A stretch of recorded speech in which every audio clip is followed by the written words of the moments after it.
Hi, this is the Think Queerly podcast, and I'm your host, Coach Darren Stehle. And on the show, I help thought leaders, queer thinkers, change makers, and creatives become more skillful at making a measurable difference in the world. Now, today's a very special show. It is an interview with Michael Bach. He's an internationally recognized thought leader in inclusion, diversity, equity, and accessibility. Now, we go deep into all of those topics, certainly weighted heavily towards LGBTQ issues of inclusion and diversity. And I want to tell you just a little bit about Michael, although all of the information will be in the show notes, as well as the links to all of his social media channels and websites. So he is the founder and chair of the board of directors of the Canadian Centre for Diversity and Inclusion. He's a nationally and internationally recognized thought leader and as a subject matter expert in the fields of inclusion, diversity, equity, and accessibility, bringing vast knowledge of leading practices in a live setting to his work.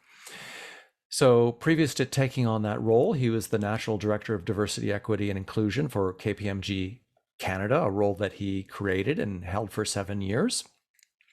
And over the course of his career, he has received repeated recognition for his work, being named Women of Influence Canada Diversity Champion, Catalyst Canada Honors Human Resources Diversity Leader, Inspire Awards, LGBTQ Person of the Year, Out on Bay Street Leaders to be Proud of LGBT Advocate Workplace Award, and many more. He has a postgraduate certificate in diversity management from Cornell University and holds the Cornell Certified Diversity Professional Advanced Practitioner designation. That is a mouthful. And his 2020 book, Birds of All Feathers, Doing Diversity and Inclusion Right, is a Globe and Mail Toronto Star and Amazon bestseller, recipient of the Silver 2020 Nautilus Book Award in the category of Rising to the Moment. And this was the research that I took on before this podcast and doing in preparation to speak with Michael. So a lot of the content is grounded in this book, but we also speak much more broadly. We speak to a lot of issues around LGBTQ inclusion and diversity. And then we talk about his forthcoming book, Alphabet Soup, The Essential Guide to LGBTQ2+ Inclusion, that's going to be released on March 29th, 2022. So all of the information is in the show notes. Like I said, this is at least to me, it was a really interesting, engaging, and fun interview. I think you'll get a lot of value out of this, whether you are using this for the workplace, a community organization, a volunteer position, if you work at a hospital, in schools, in sports teams, or in your day-to-day life. Think of how you can look at your current friendships and the people that you have in your life from a diversity and inclusion perspective. I think you will receive a tremendous amount of value from this podcast. And if you're listening, this was also recorded live in video, so you can watch it on YouTube. And if you're watching this on YouTube and you'd rather be listening to this as a podcast, it is available on all your favorite podcast players. Thanks so much and enjoy the show. All right, Michael Bach, thank you so much for joining me on the podcast today. It's my pleasure. Thanks so much for having me. Well, we met sort of not in person, but sometime last year when I reached, or actually almost 2 years ago, because with COVID, everything seems to be shrunk. There's that missing year, right? I reached out with respect to an organization here in Toronto, just to find out if you might want to be on a board to vote for some community individuals for Inspire Awards. And then I have been doing some work with a company in the UK. Not right now, it's just like we're talking about how to sort of do some coaching and thought leadership work around like values and beliefs that speak to diversity and inclusion, and then all of a sudden you started showing up on my Instagram feed, which tells me that Instagram is listening to everything that I say and Absolutely, reading they are. everything that I write. But I'm so Everything. glad that that happened, because I reached out to you and your publicist and said, listen, let's have a conversation, because this would really work with what Think Queerly is all about, which is acceptance, inclusion, diversity, thinking a little bit differently, as well as queer leadership, which I know isn't just what D&I is, but Hmm. that's why I wanted to have you here.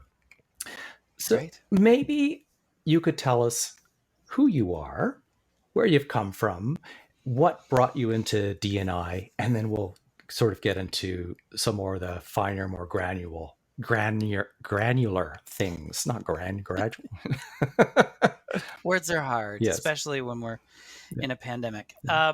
Yeah, so I'm Michael Bach. My personal pronouns are he, him, his. Mhm. I have been working in the area of inclusion, diversity, equity, and accessibility for over 15 years. Yeah. Started my career actually mostly in IT and worked in the IT field for a long time. Yeah. Um, but at the same time, I sort of was living a double life. I came out as gay in, I was 17. Mhm. It was 1940 something. No, 1988. Yeah. Um, and when I came out to my family about a year later, long story short, my mother really instilled in me a belief that I had a responsibility Mhm. to make the world a better place for people, Mhm. particularly as a white man. Yeah. And so I've been doing this thing that we now call diversity and inclusion for over 30 years. Mhm. Um, through various LGBTQ2 plus organizations, through women's organizations, immigrant organizations, but it wasn't a job. It Yeah. wasn't something anybody was going to pay me for. Right. So it was sort of, I led these double lives. And then when I was working in the IT consulting practice for KPMG, long story, but I had the opportunity to write the business case for a creation of a role in diversity and inclusion. Mhm. And that was 15 plus years ago. Wow.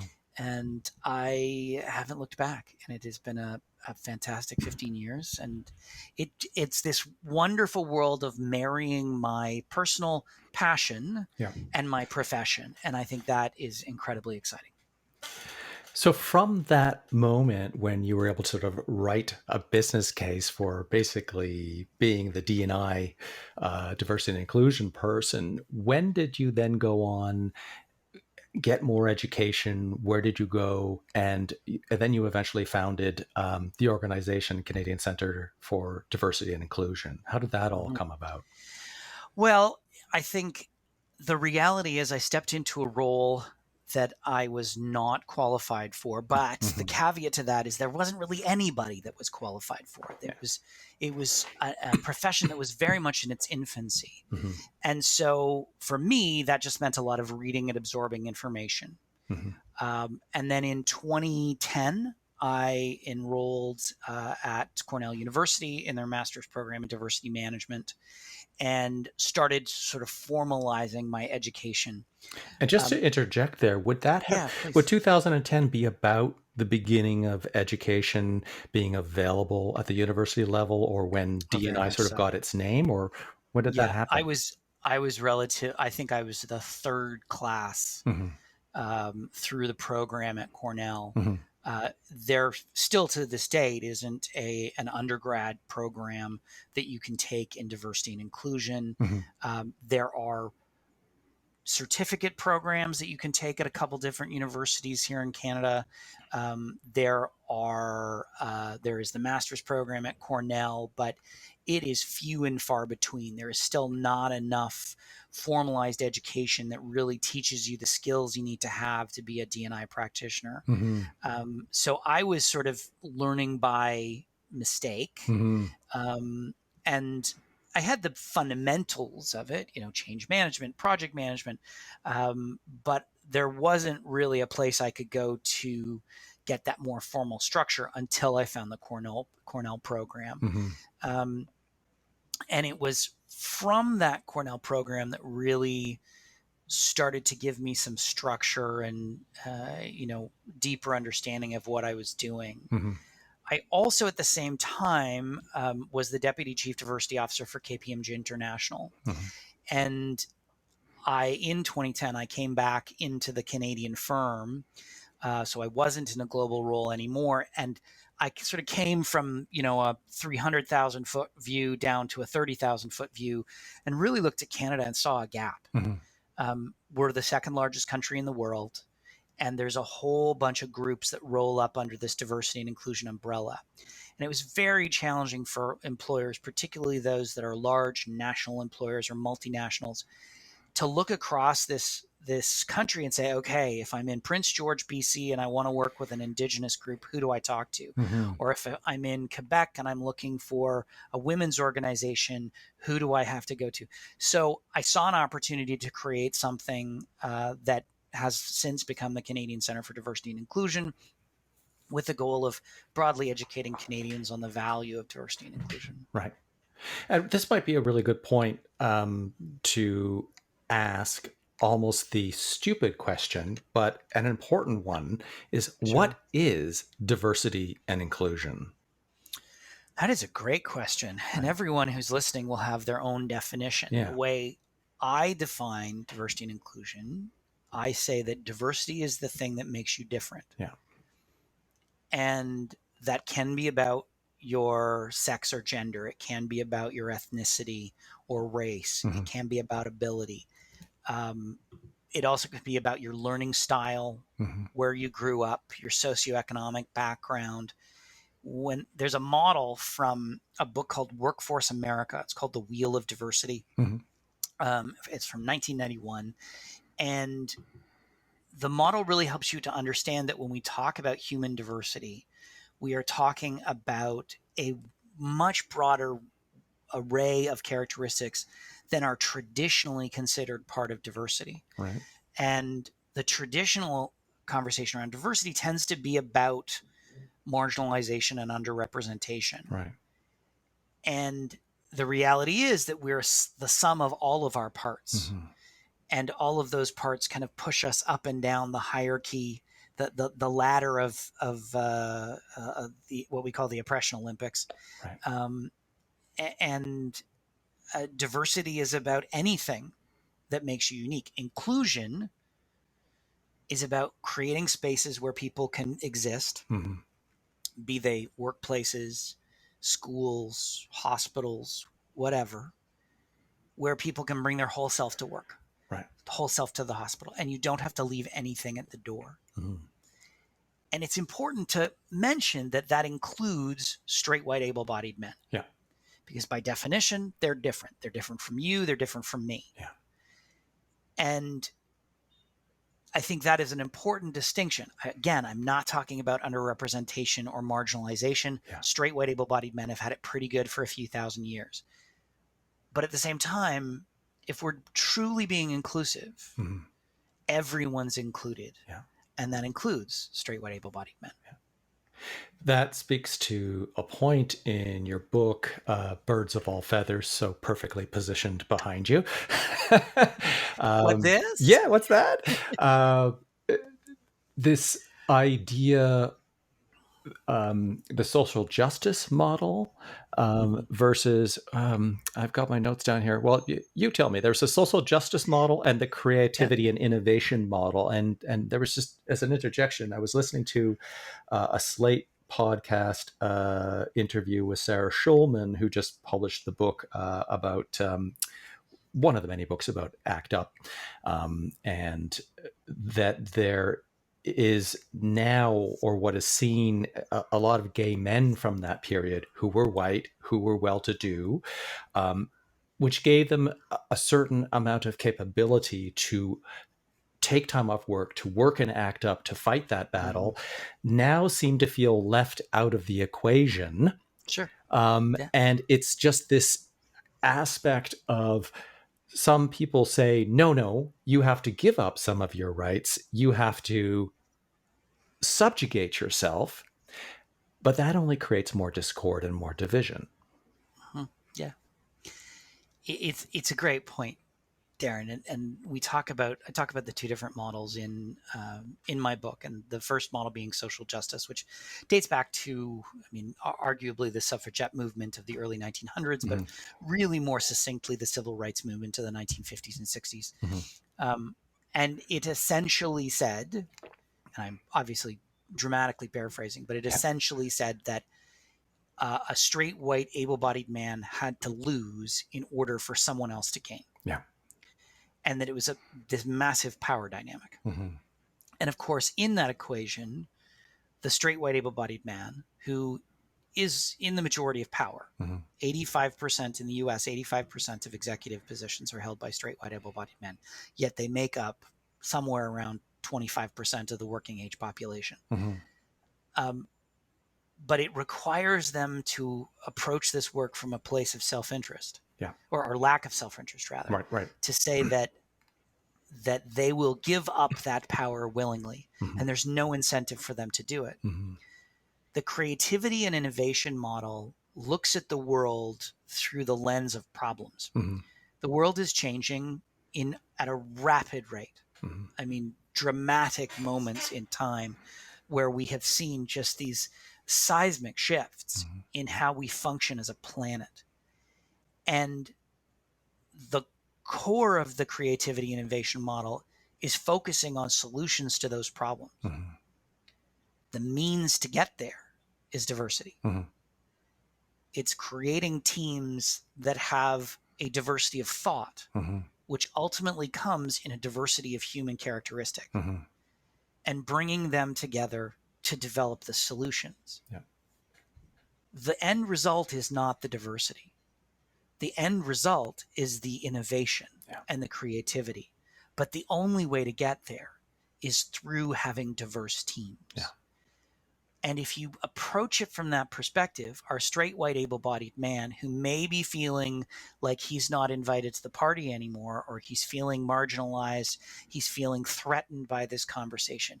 If you approach it from the position of creativity and innovation, he looks at it and says, oh, this is about the betterment of my business. Okay, I can get behind that.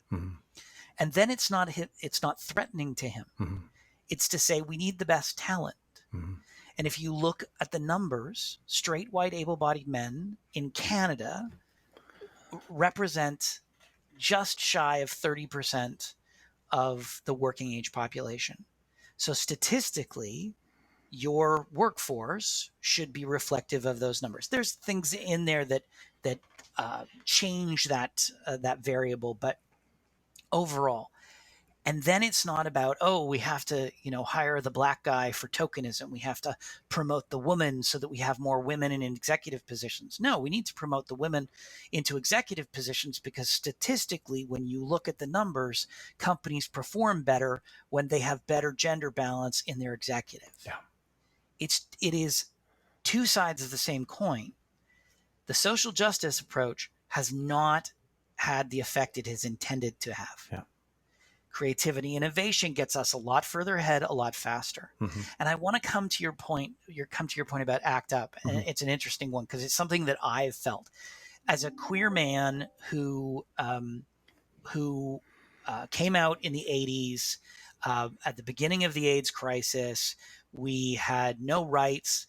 I was fighting and fought very hard with my community to get where we are today. Since the advent of marriage equality, no one cares that I'm gay. And I have become part of the majority because I am white and I am cisgender and I am a man. And I talk about this in the book. I was giving a speech to a bunch of people who work in safety, and we were yakking away, and they were saying how included I was. And I said, yes, but white man trumps all. And it's the truth. The marginalization within the queer community is very much felt by women and people of color and other marginalized groups. As a white man, I don't feel that anymore. Yeah. But it doesn't mean that I can't be still part of that change. Yeah. It doesn't mean that I should suddenly be excluded or punished for something that I can't change. The truth of the matter is that I'm on the inside now. and I have the ability to impact the lives of other members of the LGBTQ2 plus communities simply by saying what I say and doing what I do. Yeah. And I think it's important that we not try to eat our young as we advance the cause. Yeah. It's like a very, very narrow tightrope, if that's the right word to walk across, because there's so many things to try and balance, which is an impossibility, because balance is something, it's a balancing act, right? It's like being on that teeter-totter. It's always a bit of an up and down. And if one side is more weighted than the other, then the lighter side has to work all that harder to constantly try and work against that imbalance of the load. But there's a couple things that sort of want to touch on and come back to. There's an aspect of confirmation bias, right? So in hiring, I wish I could remember, because I was thinking about this when I was preparing something I had read quite some time ago somewhere else about, and you touch on it on your book, this aspect of like hiring blind, like changing the names of the applicants. So you don't know if the person is white, black, male, female, LGBTQ, or what have you, and this trying to look at the skills that the person is bringing in their resume, for example. So this one particular company tended to hire either through sort of nepotism or their internal network. It's like, oh, Joe, I know somebody here, you got to hire. And they bring that person in, they maybe seem like a good fit, but they weren't bringing that diversity. They were bringing more of the same. And it also reminds me of, I think it's Jay Samet's book, Disrupt You, or something like that, where he talked about all these big companies like Kodak, Universal Pictures, that have failed in different ways because, maybe the internet disrupted it. But also the board, the management said, no, this is never going to change. It's always going to be the same. And what they wanted to not pay attention to was what people were doing in this moment, what these young influencers were doing, right or wrong. And what it comes back to, it kind of makes me laugh at the same time, is that if you could show a higher dollar figure or profit margin, that's when people listen to you. I wish it wasn't always just that being the case, but it's what we have to work with. Absolutely. I come from the generation of ACT UP, of fighting, of protesting, and we got nothing done. And I learned a number of years ago that if we pitch the argument towards what motivates our leaders, impact to top and bottom line, more money in, less money out. Yeah. They get it. They're smart people. Not all of them, but if you can present a clear argument that shows the value that it is going to provide, then they listen. And it's not to say that I've given up on my social justice roots. Far from it. I'm just more interested in the ultimate end goal of change, not in how we get there. Yeah. That's a really powerful distinction, the ultimate end goal of change and not how we get there, which allows for greater creativity and innovation, like you said. And it makes me think, in the back of my head, I was wondering as you were talking, like how much this would influence the more important mortal things we have to be concerned, like climate change and what have you, which often seems to be the big resistant factor in businesses. We don't want to do this, we don't want to do that because that's going to cost, or we're going to have to retrain people. How is your thinking around, okay, let's say you get in the door, you're able to show more money kept, less money spent, you're going to have this innovation and creation model. How does that then start to shift? What have you observed, let's say over 5-10 years, the change in the power balance at, let's say, the C level or the board level in different companies that you've worked with? How has it improved? Has it stayed the same? What's happened? It depends on the organization. I mean, since joining CCDI in 2013, I've worked with hundreds, if not thousands, of different employers. I think the ones that recognize that this isn't a threat, that this is about, better business. I'll give you an example. women account for more than 50% of undergraduate degrees. Mm-hmm. They have since 1979, 1980. Thus, all of the research tells us that if you have 3 or more women on your executive team, you will perform better as a company in comparison to your competitors. Mm-hmm. And there's very specific data on that. That's about good business smarts. And the CEOs that get that, the board chairs that get that, do something about it.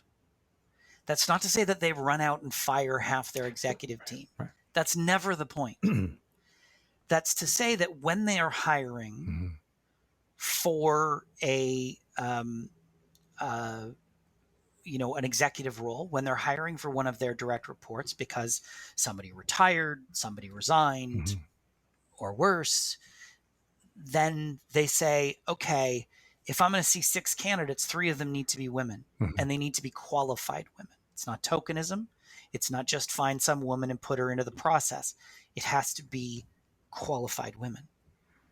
That way, when they're making their decision, they are actually hiring from the best and the brightest, as opposed to just hiring from the ones they're comfortable with. So the change happens because they get the logic behind it. The emotional argument doesn't hold weight. It doesn't last. And we need that, the heart and the head. And people ask me all the time, which is more important? And I would say the head is more important than the heart. Because compassion don't pay the bills. And it is ultimately, when you're the CEO of a company, your job is to make money for the company. Unless you're in the public sector, but still, your job in the public sector is to do more with less. So you can see that positioning. And I'm thinking of one client in particular. I was working with their board of directors, and their board of directors was traditionally majority men and all white. They never had a person of color, an indigenous person on their board. And they came to me and they said, what should we do? And I said, well, how bold do you want to be? How dramatic are we going? And they said, we want to be bold. We want to lead. I said, okay, then designate these new seats. They had 2 seats coming up on the board. Only interview people of color or indigenous people. Full stop. And of course, there was lots of hand wringing and where are we going to find people with the skills? And I helped them to find those people with those skills. Yeah. And they actually ended up having too many qualified people for the job. But they had never actually looked outside of their own sphere of influence to find new candidates. So it's just a matter of being willing to stop doing things the way you traditionally have and doing them a little different to ultimately find what you're looking for. This comes back to what we touched on earlier. So that's a very, I don't know if it's a unique example. It's a very specific example of saying you're going to interview candidates that are indigenous or Black. And what you said. How was that perceived? You touched on it.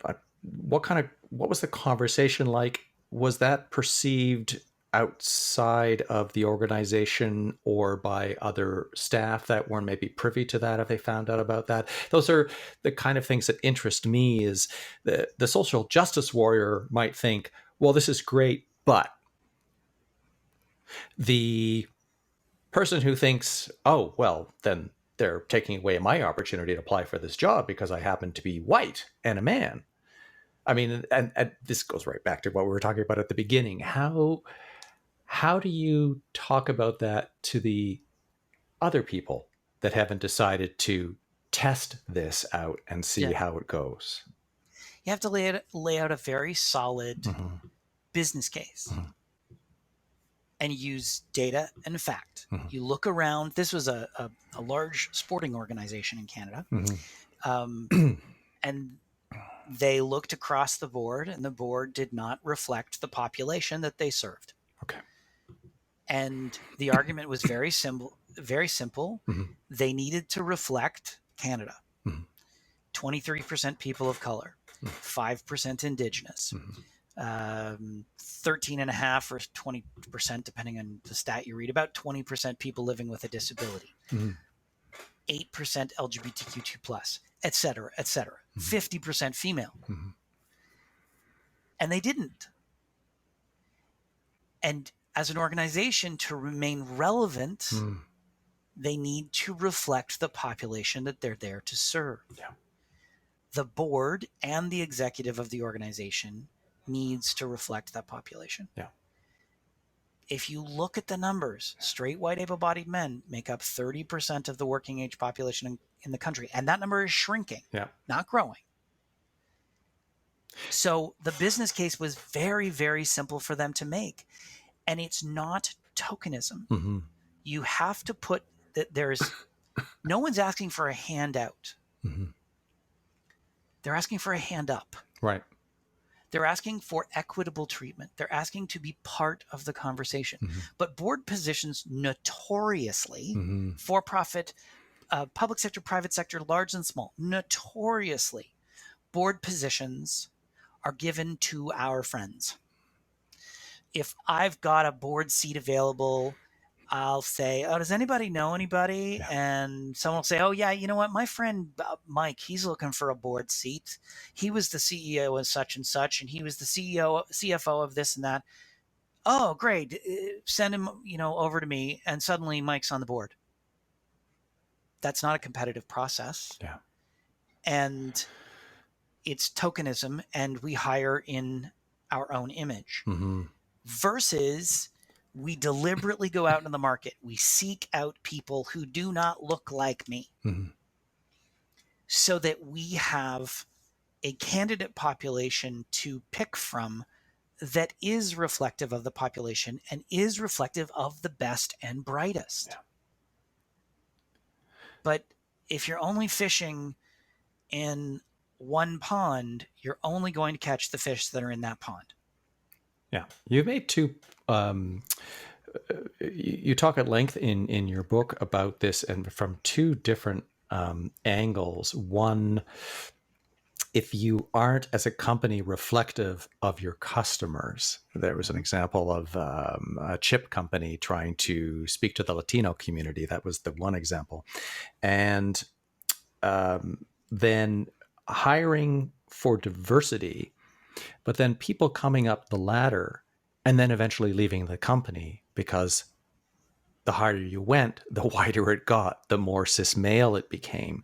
So there's the imbalance, as we're talking about here, within the organization, but then there's also the perceived imbalance for your customers. So maybe share some more insights about some real world examples that you've had the experience with. Ultimately, you need to understand your customer, and everyone has a customer before people get bent out of shape. Municipalities, their customer is the citizens of the municipality. Hospital, it's your patient. University, it's the student. Everyone has a customer in some way, shape, or form. And you need to understand your customers. You need to understand what motivates them, what inspires them, what they need.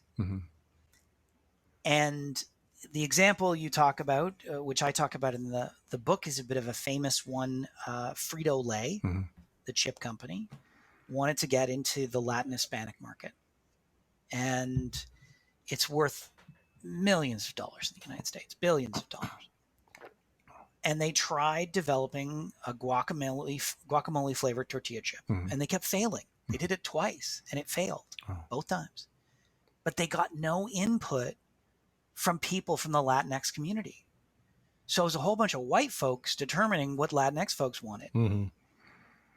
And on the third try, they engaged their employee resource group called Adelante. And the ERG took the product and did a bit of market research on their own with their family and friends. And what happened is they changed the bag, they changed the marketing, they changed the product a bit, and they had they sold 1 million units of this product in their first year, the largest launch of a product they'd ever had in the company's history. So from then on, they realized that they needed to take their product to the people who were buying it, who had the potential market. It was, this is very early market testing of products. And why wouldn't you use your own people?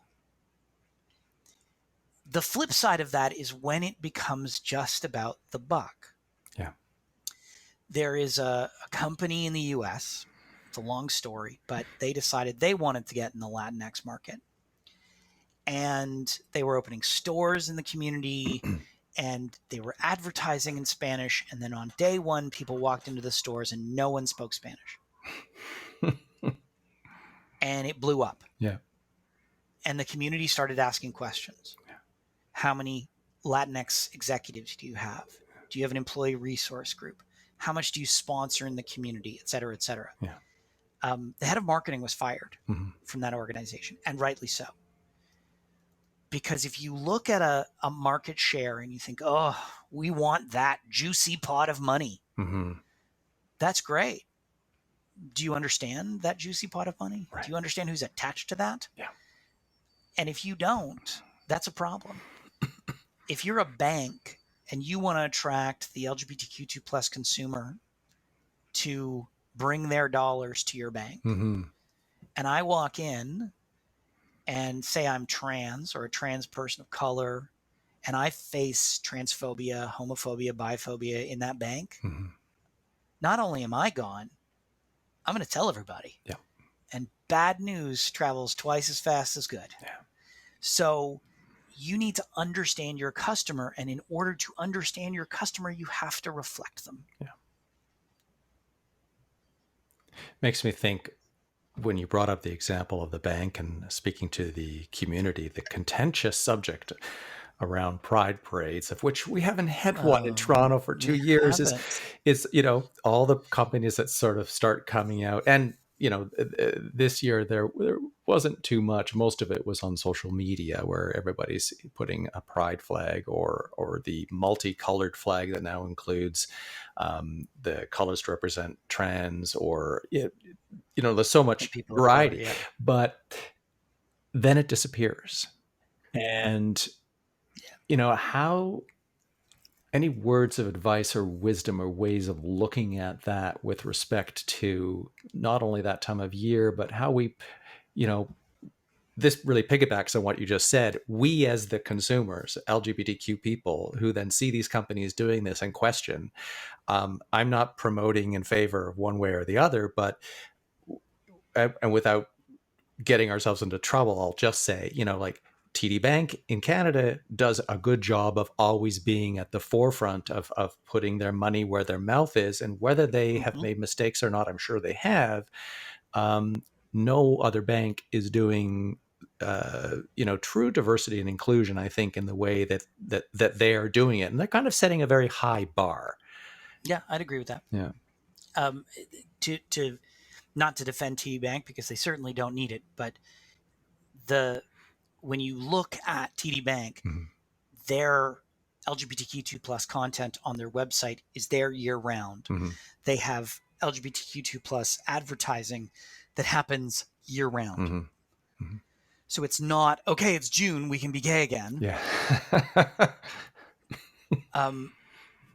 They are really walking the talk. So I would say two things on this. One, I have no problem with the commoditization of pride. Yeah. Bill's got to get paid. Yeah. And why not get some corporate schlub to pay the bill? Because parades cost money. I mean, Pride Toronto's budget, I think, is $2 or $3 million. And you are not raising that money on loony and toony donations on the street. That does not happen. Yeah. So that's one part. But I do agree that with the feedback that has been received, particularly this year, louder than I've ever heard it, And that is, I promise you I'm going to be gay in July. Yeah. I'm gay almost every day of the year. I take the high holy holidays off for obvious reasons, but I'm, it's Pride 365. Yeah. And I push this with clients. I argue it quite vehemently that we need to be talking about LGBTQ2 plus inclusion year round, not just in June. Mm-hmm. We could be talking about it in March, on March 31st, which is Trans Day of Visibility. Talk about it on May 17th, which is International Day Against Homophobia, Biphobia, Transphobia. Mm-hmm. We can talk about Lesbian Awareness Week and Bisexual Week and International Pronouns Day and National Coming Out Day. We can spread it out. Mm-hmm. And I think what employers tend to try to do is they say, okay, February, that's Black History Month. We'll talk about the blacks then. Yeah. And then we've got May, that's for the Asians. Mm-hmm. And then June's for the gays, but what about the Indigenous people? Because that's also Indigenous History Month, Mm-hmm. and so on. Mm-hmm. And what they should be doing is interweaving all of this throughout the year. Mm-hmm. Because if I'm black, I'm still going to be black in March. Mm-hmm. It's, we don't just get a month. Yeah. And as you said much earlier, what we didn't talk about, it's like this is intersectionality. So you could be black and queer of some, denomination. Exactly. And I think that's the other piece that these employers need to take into consideration Mm-hmm. is you and I do not represent the entire LGBTQ2 plus communities. Mm-hmm. We are one aspect of it. Mm-hmm. I am one cisgender gay man. Mm-hmm. And when you're looking at your advertising and all the work you're doing, you can't just include me. Mm-hmm. You have to include all members of the community. Yeah. Some of whom you may not be terribly comfortable around. Yeah. But it's your job to get over that, not mine. Yeah. This touches on the challenge of the acronym for all of us, the ever expanding LGBTQ, and I've sometimes just defaulted to saying queer, but I recognize that, queer is sometimes a way of thinking, and it can be used as an identification, but it has more of a political bent. Yeah. And, I long for the day when we don't need these acronyms anymore, but there's this aspect of, if we don't name it, it won't be recognized. If we don't at first name it, we can't say this person is as deserving of human dignity as any other. And part of what they are needing with respect to their dignity at the moment is to be accepted for how they choose or feel that they are and how they are showing up in the world. Mm-hmm. Probably one of the most difficult aspects of this ever expanding acronym. And when within that acronym, the stronger one fights for the individuality of that acronym, which is not, I'm not suggesting homogeneity within LGBTQ. We're a collection of networks. Mm-hmm. We're not a single community. No, and we see that by how upset people get during Pride Month for maybe not having their parade or like, Blockorama being moved by Pride or whatever the politics may be. What sort of experience have you had from your own observation of being part of the community, your own experience, and then bringing that into the workplace with all of this? Yeah. I'm just giving you a really easy question to answer. Just lob me one over there. So first of all, interesting fact for your listeners, mm-hmm. It is not an acronym. Mm-hmm. It's an initialism. Oh, I love that. Acronym is a set of letters that form a word like NASA. But an initialism is a set of letters that you can't make a word out of, and saying mm-hmm. just doesn't work. It's not a good word. Anyway, so there's a reason why I know that. I come from the generation of it was just the L and the G mm-hmm. before the invention of bi and trans people. Mm-hmm. Me too. Total joke there. Yeah. And then as I started to get older, the B was in the initialism. Yeah. And then the T, and then the Q, and now the 2. And some people will put the 2 at the front of the initialism. And then we've added the plus sign or the asterisk. Mm-hmm. I will say that I am comfortable with whatever initialism others are comfortable with. Mm-hmm.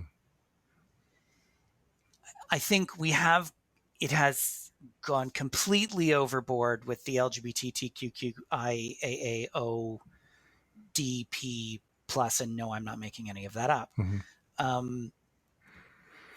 I get the need for identity. Mm-hmm. If I'm demisexual or pansexual, I may not see myself in LGBTQ2 plus. I get that. But to say LGBTQIAAOPD in casual conversation Mm-hmm. is a little difficult. Mm-hmm. The intention of the plus sign being added to the initialism is that it acknowledges that the LGBTQ2 is not representative of all identities under the umbrella. Mm-hmm. I think you're absolutely right that we are not one community. We are a series of communities strung together with an initialism. Mm-hmm. Because we have different motivators, we have different needs, different perspectives. Mm-hmm. And the only thing that bonds us is that we are not straight and or cisgender. Right. And then people add one of the A's in the longer initialism is for allies. So suddenly we are adding straight and cisgender people. Yeah. When it comes to the workplace, there's a lot of discomfort about this, Mm-hmm. about what initialism should we be using? And, are we going to offend someone by using the Q? And should we put the 2 first? Yeah. And my advice is, first of all, don't overthink this. Yeah. Be respectful. Ask your people. Mm-hmm. Go with what you're comfortable with, understanding that it is constantly evolving. Mm-hmm. There are different versions in the US than in Canada. So in the US, they say LGBTQIA Mm-hmm. is very common. It's the one I hear the most now. I being for intersex and A being for allies. I think it's just about what you're comfortable with, as long as it's being done in a respectful manner. Mm-hmm. And I think it's the important part for us as queer people, as members of this alphabet mafia, is that we understand that the intention is to be respectful. Mm-hmm. So don't get bent out of shape if they don't use the full initialism. Yeah. It is a constantly evolving conversation. And I don't think of myself as an expert on this. Yeah. I feel like a referee more than anything. That I'm sort of like, okay, well, what are we comfortable with here? And then you work with what you're comfortable with. Yeah. As long as we don't hear things like, oh, gay pride, mm-hmm. or the gay community. Mm-hmm. I don't get my own community or my own pride day. It's LGBTQ2 plus pride, mm-hmm. or LGBTQ2 plus community. Mm-hmm. And as long as it's being done in a respectful manner, I think that's the most we should necessarily hope for. Yeah. Let me ask you sort of maybe a 2-part question, because I knew we would. This is Think Queerly. So move more into the queer LGBTQ aspect of diversity and inclusion. Sure.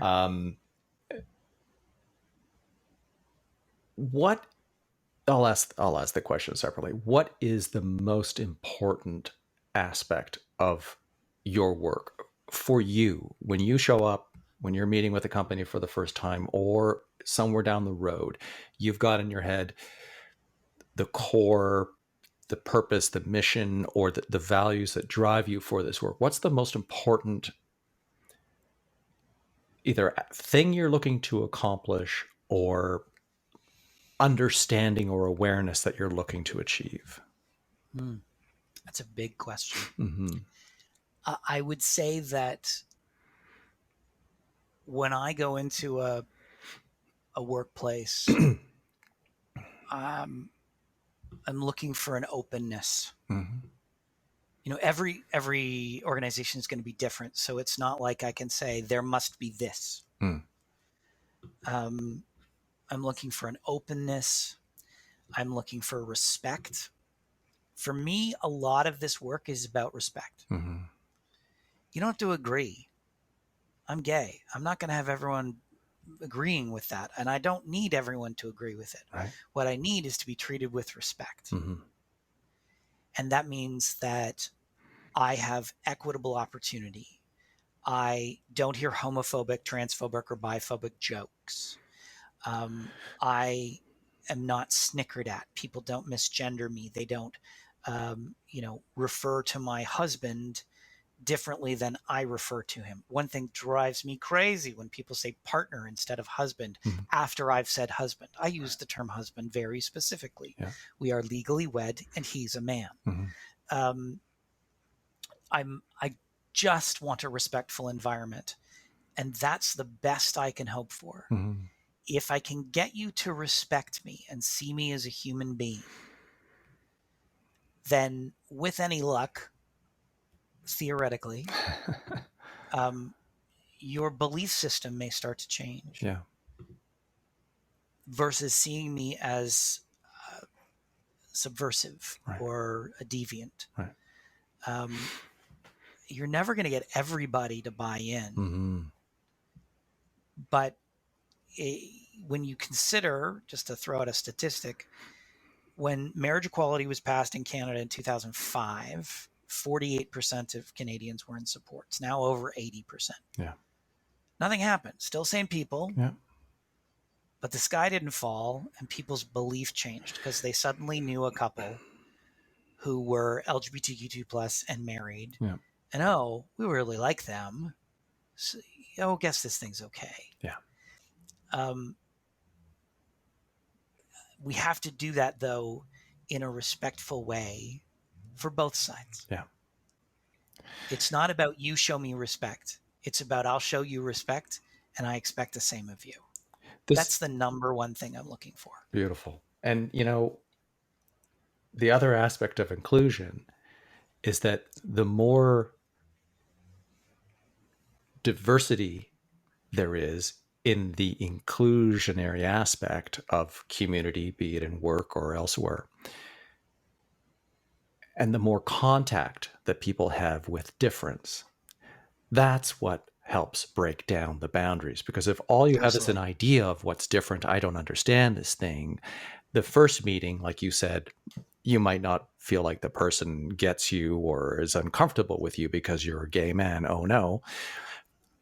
But when you bring value to the table, something that's going to help them, that's what starts to break down the boundaries. And that's, the sad, but also the interesting part about human behavior. We're all that way to different degrees. Yeah. Very much so. Inclusion work, I've always said, my job is to help people become more comfortable with the things that make them uncomfortable. Yeah. Because the only reason our brains reject things is because we're not used to them. Yep. And so once we get comfortable with them, it just becomes easy for our brains to process. Yeah. And that in itself is ultimately what we're going for. Yeah. If we can see each other as human beings, if we can learn to respect one another, if we can get through the scary unknown, then we treat each other better, which ultimately leads to more inclusion. Yeah. I think this is one of the big challenges for diversity and inclusion and acceptance is, people throw around the word tribalism. So you read Sapiens by Yuval Harari, and he talks about, groups of apes, maybe up to about 110 and 120, they are congenial. Anything larger, infighting starts, defensive posturing starts. Well, we are apes to a different sense. And from a neuroscience perspective, we're always looking either from the fight, flight, freeze part of our brain, the amygdala, am I safe? Is this a threatening situation where I might lose my life or I have to like defend myself? And then from the anterior cingulate cortex, the emotional part of the brain that says, do I feel accepted? Do I feel connection? Do I feel care? So if you develop a tribe of the people you feel comfortable with, great. And you can develop that tribe at work. But then lo and behold, someone comes in who isn't part of that tribe. And this is the constant that we're always going to have to deal with. It's a big planet. It's almost 8 billion people. There's going to be discord.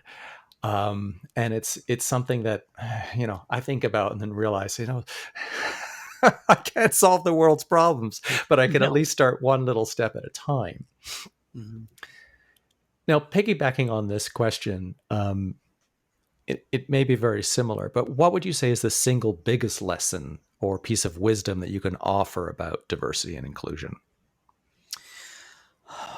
I would say the biggest lesson is that we're not dealing in right and wrong. Okay.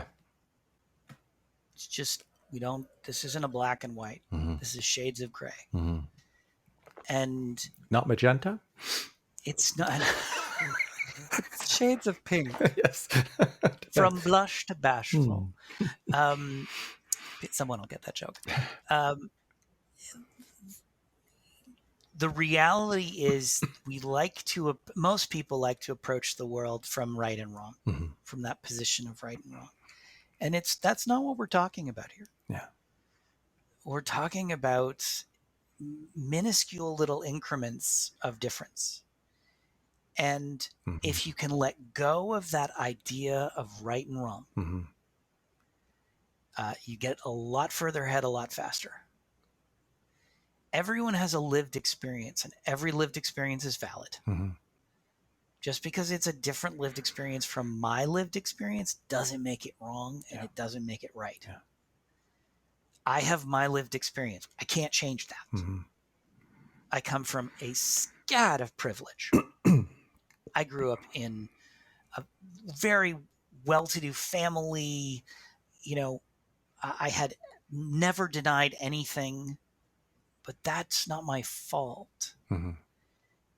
It doesn't make my lived experience wrong. It just makes it different from another person. And I think that is an important lesson for people to learn, particularly people who I would say are on the extreme sides of this conversation, both sides. Homosexuality is a sin. And the flip side of that is people within the LGBTQ2+ communities who look at someone like me and say, what do you know? You're just a white guy. Excuse me? Girl, I was fighting this fight long before you were a gleam in your daddy's eye.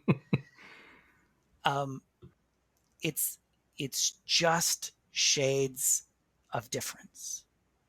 And if we can let go of right and wrong, get a lot further ahead, a lot faster. I think how you've described this is the foundation of equity. Yes, it is. Yeah. And the conversation around equity and equality is a very important one. Equality is to treat people the same. Equity is to treat people how they need to be treated. Yeah. And there are, I'll use an example. There are various programs that have been designed to promote people who have traditionally been marginalized and underrepresented into senior leadership and board positions. And I think one of the things that doesn't take into consideration is the inequity that has existed in life. And we have we have seen inequity in our society so succinctly with COVID, where the percentage of people of color who are frontline workers who have caught the virus is significantly higher than the percentage who are white. So we can say, we need to promote more Indigenous people in our organization. We need to hire and promote more Indigenous people. That's a great, laudable effort. the statistics will tell you that 50% of Indigenous kids don't graduate grade 8. Of those that do, 50% of them don't graduate high school. Of those, the 25% of Indigenous kids, how many of them go on to post-secondary education, and what programs do they go on to? A lot of them go into social services and healthcare. Yeah. They're not going into law or policing. So you might be a law firm saying, oh, we want to hire more people who are Indigenous. Okay, great. It's a 10-year road to get there. And here are the numerous things you're going to have to do to affect that change. You have to take equity into consideration as part of these decision-making factors, because we do not all have the same opportunity. It just doesn't exist. Wow. Let's pivot to, we talked a lot about content that is in your book, Birds of All Feathers, and I didn't want it to just be like a Q&A for a book that's been out, I think, for about a year, but you've got another project, and it's called Alphabet Soup, the quintessential guide to LGBTQ2+ inclusion. So what's that all about? It is about chemical engineering. Okay. No. I feel like the title says it all. Yeah, it's about LGBTQ2+ inclusion. It goes beyond workplaces. This is the first. Birds of All Feathers was very much about workplaces. And in writing Alphabet Soup, I said I want to go beyond workplaces. I want to talk about LGBTQ2+ inclusion in schools and hospitals and religious and faith-based organizations and volunteer organizations. And the theory is the same. Yeah. It's not like there's a magic thing for a volunteer organization, but I just wanted to make sure that people saw themselves in it. Yeah. I wrote this because I think there's a lot of misinformation about LGBTQ2+ inclusion. I also think there is a whole lot of assumption that everyone gets it, that everyone understands how to create LGBTQ2+ inclusive spaces, and it's not the case. I don't know if you're a musical theater addict like I am, but there's been a bit of a dramatic situation unfolding with the cast of Jagged Little Pill on Broadway, where there are accusations accusations that they have been mistreating people who are trans and non-binary. And this is the musical Jagged Little Pill by Alanis Morissette. It's a Broadway musical. You think if there's a safe space for people from the queer community, it would be Broadway. Yeah. My point is that we can't make those assumptions. Yeah. And I wanted to write a book that, again, is very practical. It's very much an instruction manual, but really could hand it to any organization and say, here's how to do it. Yeah. Here's the roadmap. Yeah. You have no excuses left. Yeah. Wonderful. So it's almost like, in a sense, you take out the profit model and focus on the creativity and innovation. Okay. Yeah. It's really, I use a model in the book, and I cannot claim credit for it. It was created by a guy named John Martin in sometime in the 90s. And John's a great guy, and he's become someone that I'm quite friendly with. And he created this model that said, what's the cost of the closet? What's the cost to organizations?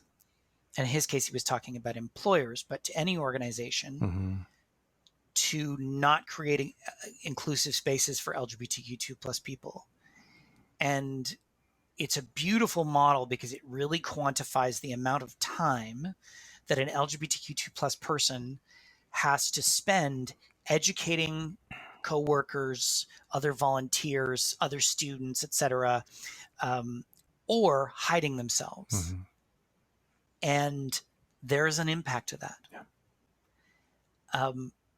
And so there is, to some extent, still that financial model. Yeah. And I think that's an important one. It's just going beyond simply the impact to top and bottom line. Now, you also have a lot of resources on the website for CCDI, various Mhm. toolkits.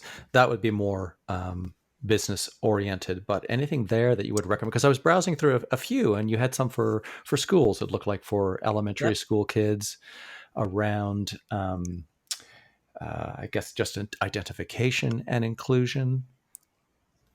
Yeah, we've got a lot of resources Yeah, available, free resources at ccdi.ca yeah, that are really can be applied universally. yeah. We had a series of program that we created called See Different that was for high schools and elementary schools. It's those resource guides are available on the site. Mm-hmm. As an organization, our purpose as a charity is to educate Canadians on the value of diversity and inclusion, but it's also about helping people understand how to get it done, Mm-hmm. how to affect the change. Mm-hmm. So there's toolkits there on how to write a business case, how to create a strategy. There are toolkits on how to talk about Black Lives Matter in the workplace. And frankly, you can swap out workplace for volunteer organization, for whatever. Mm-hmm. The principles apply across. Okay, perfect. And Alphabet Soup is planned for sometime next year, March or April. March 29th, Perfect. 2022, Brilliant. 2 days before Trans Day of Visibility. Wonderful. And I'm going to make sure that I include all of the website and social media details so that people can find you. But Excellent. the last bit, you've recently started doing something that you're calling Monday Morning Musings. Tell us about that. What happens there? Well, it's not recent. I'm on season 5. Oh my goodness. Yes, I know. I Slap me can't. Every for... time no, I'll slap you for other reasons. But uh, I every time I write season 5, I'm like, oh my gosh, I've been doing this for 5 years. Monday Morning Musings is a very short video blog Mhm. series that I do. I try to do one every week Mhm. where I talk about whatever I want to talk about Mhm. because it's my show. Mhm.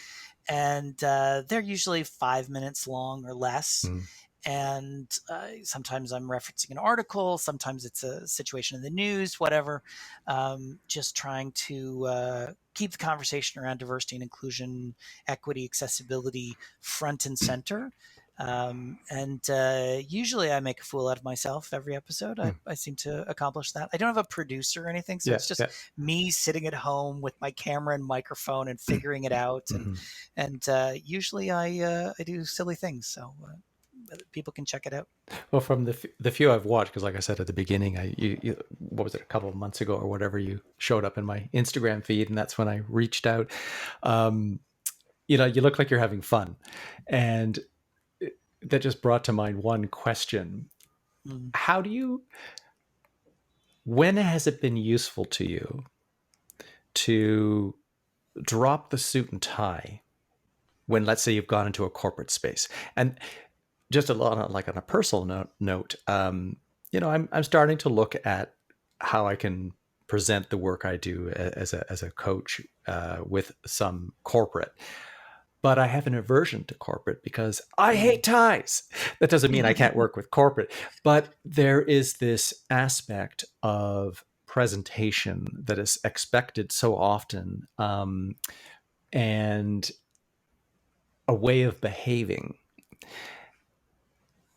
So there is getting the initial acceptance or respect, but sometimes the most important thing, the most meaningful message you can do is to be able to drop the presentation, the act. And that doesn't mean you're hiding who you are, because you're coming in as, I'm the D&I guy and people can see from your bio on who you are, but almost in the Judith Butler sort of sense of gender being performative.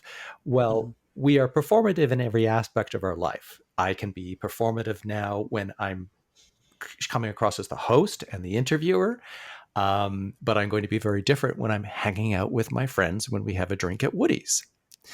And we don't always want to let one side out in certain situations, but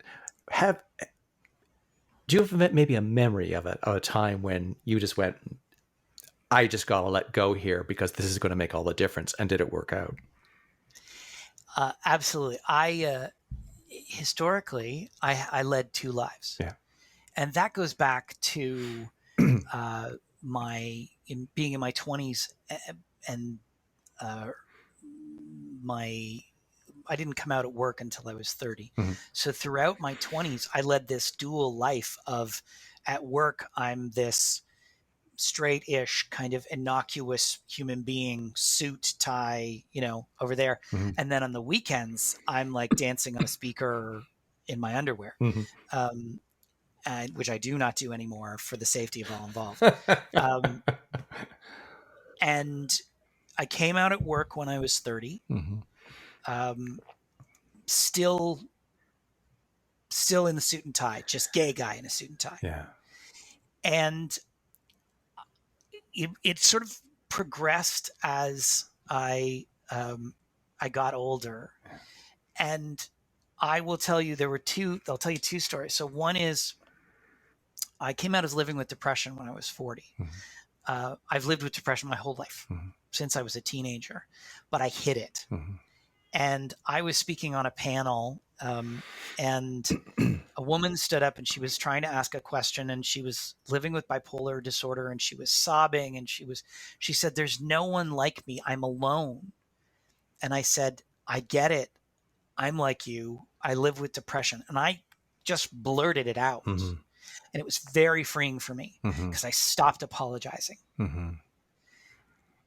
And then as I've gotten older, my worlds have kind of collided, and I love to now challenge people on things like dress and attire. Yeah.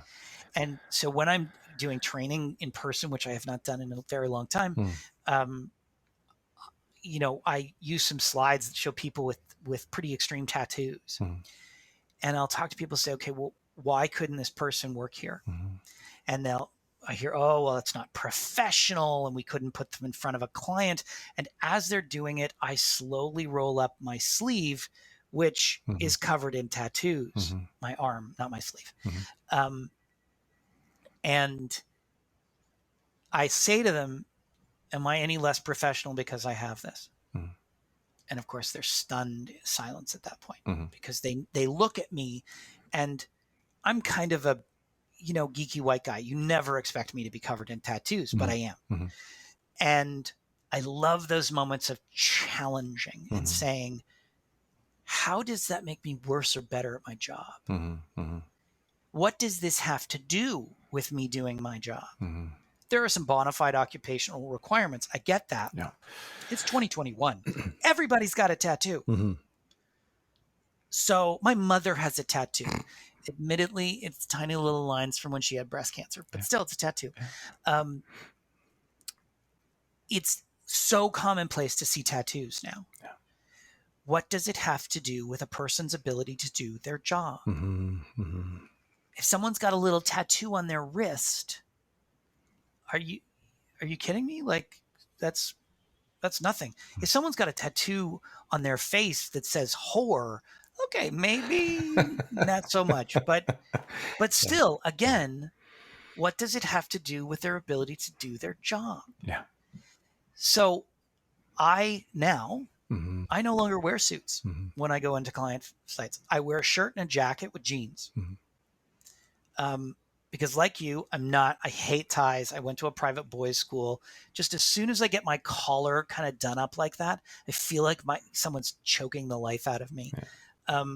I'm not interested in being uncomfortable anymore. And I have that confidence to say, I'm really good at my job. Yeah. I'm really good at what I do. And we should all be like that. Yeah. And just be ourselves, because the more we can be ourselves, be our authentic selves, the better we are at doing our jobs. Yeah. And ultimately then we're better for our employers or our clients. So I think it's really important to be our authentic selves. Beautiful. I mean, and that so often authentic as a word feels overused, but it's just, it's the perfect word, because it expresses so much of what we've discussed today. And what you just brought to light here is that when you no longer apologize for various parts of who you are, then you can show up more freely if you're able to accept yourself for who you are, then other people are more able to accept you because they don't see a defensiveness in you, which is a very common thing for any of us that are Mm-hmm. or have had to fight for some sort of inclusion or some sort of being recognized and being seen for the dignity that is it should be afforded to all of us. So mindful of your time, you've given us a really wonderful wrap here. But any final thoughts or parting words? Oh, how long do we have? I think I would say as a parting statement, the key to success with diversity and inclusion is to do something. Mm, We don't need another study. We don't need research. We need action. yeah.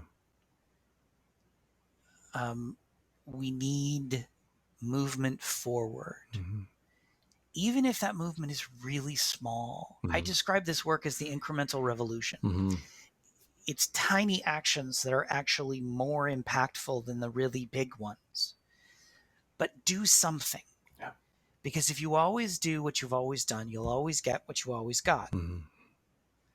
And we need to move forward with those small actions in order to see some change. If you do nothing, like me not going to the gym, nothing happens. Well, something does happen, which is not what you want. But... Well, yeah, it's not. It's the opposite of what you want, which would explain why I wear stretchy pants most of the day. Michael, I want to thank you so much for taking the time to be with me today. That was really helpful to me in my understanding of the work that you do, but also in how I think going forward of, we will always have our own biases, for example, and how I can apply that for myself, but also when I'm working with clients or groups of clients at the same time. It is my pleasure. Thanks so much for having me. Thank you.